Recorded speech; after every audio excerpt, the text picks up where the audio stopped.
IVF से जन्मे बच्चे और नॉर्मल बच्चे, कौन से बच्चे ज्यादा हेल्दी होते हैं? अक्सर आईवीएफ ट्रीटमेंट से पहले कपल्स में ये क्यूरियोसिटी होती है कि क्या आईवीएफ से कंसीव होने वाले बेबी नॉर्मल और हेल्दी होते हैं, और क्या नॉर्मली कंसीव्ड और आईवीएफ कंसीव्ड बेबीज का इंटेलिजेंस लेवल और इम्यूनिटी में कुछ फर्क होता है।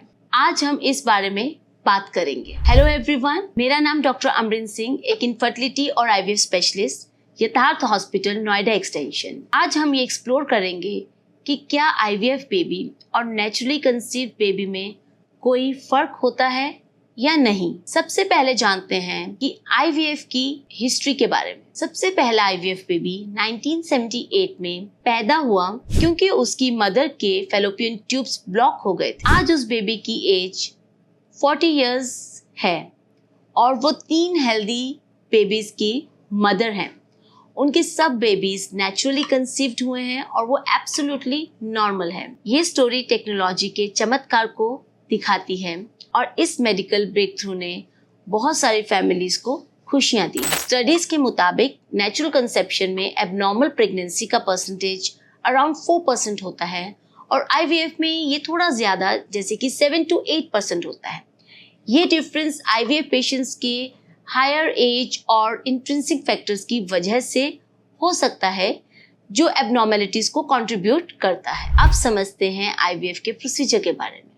आईवीएफ यानी कि इन विट्रो फर्टिलाइजेशन, ये एक ऐसा प्रोसेस है जहाँ पे एग्स को और स्पर्म को बॉडी के बाहर लैब में फर्टिलाइज करवाया जाता है और एम्ब्रियोज बनाए जाते हैं और फिर उसे यूट्रस में ट्रांसफर किया जाता है जहां वो इम्प्लांट होता है। जब एक लैब में फर्टिलाइज किए हुए एम्ब्रियो को यूट्रस में इम्प्लांट किया जाता है तो ये बिल्कुल वैसे ही डेवलप होता है जैसे नॉर्मल एम्ब्रियो।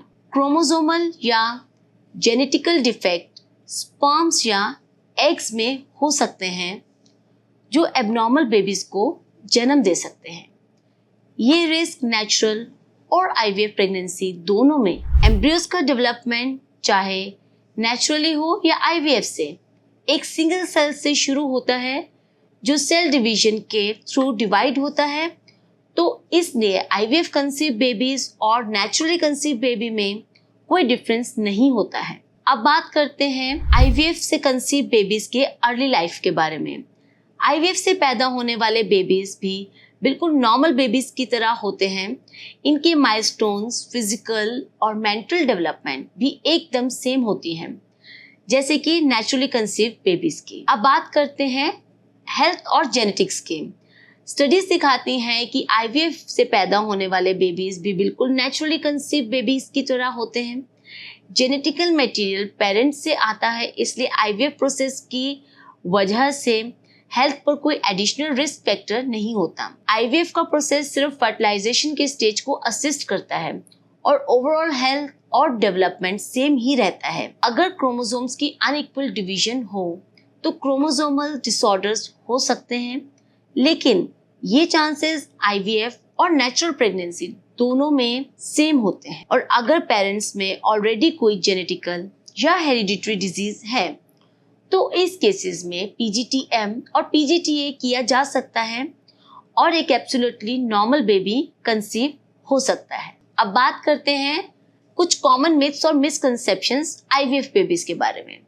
आईवीएफ बेबीज के बारे में काफ़ी मिथ्स हैं, जैसे कि वो ज़्यादा कमज़ोर होते हैं, ज़्यादा बीमारियों के शिकार होते हैं, लेकिन साइंस ने इन सब मिथ्स को गलत साबित कर दिया है। आईवीएफ बेबीज भी उतने ही स्ट्रॉन्ग और हेल्दी होते हैं जितने कि कोई दूसरा नॉर्मल बेबी। आईवीएफ का कोई भी नेगेटिव इम्पैक्ट बेबीज पर नहीं होता। रिसर्च और स्टडीज ने ये दिखाया है कि आईवीएफ बेबीज भी बिल्कुल नेचुरली कंसीव्ड बच्चों की तरह हेल्दी होते हैं। आईवीएफ ट्रीटमेंट 46 सालों से की जा रही है, इसलिए आईवीएफ से कंसीव हुए बेबीज पर बहुत सी स्टडीज भी की गई हैं और इन स्टडीज में ऐसा कुछ भी नहीं पाया गया। आपको बताना चाहूंगी कि मेरे दोनों बेबीज भी आईवीएफ बॉर्न हैं और वो बिल्कुल हेल्दी और नॉर्मल हैं। आई होप कि मैंने आपके सभी मिथ्स और मिसकंसेप्शंस को क्लैरिफाई कर दिया हो, और अगर आपको इसके अलावा कोई क्वेरी या क्वेश्चन है तो आप नीचे दिए गए नंबर पर संपर्क कर सकते हैं और पेरेंटहुड की जर्नी में हम आपके साथ हैं। अगर आपको ये वीडियो पसंद आई हो तो प्लीज़ इसे लाइक कीजिए और सब्सक्राइब कीजिए। Thank you.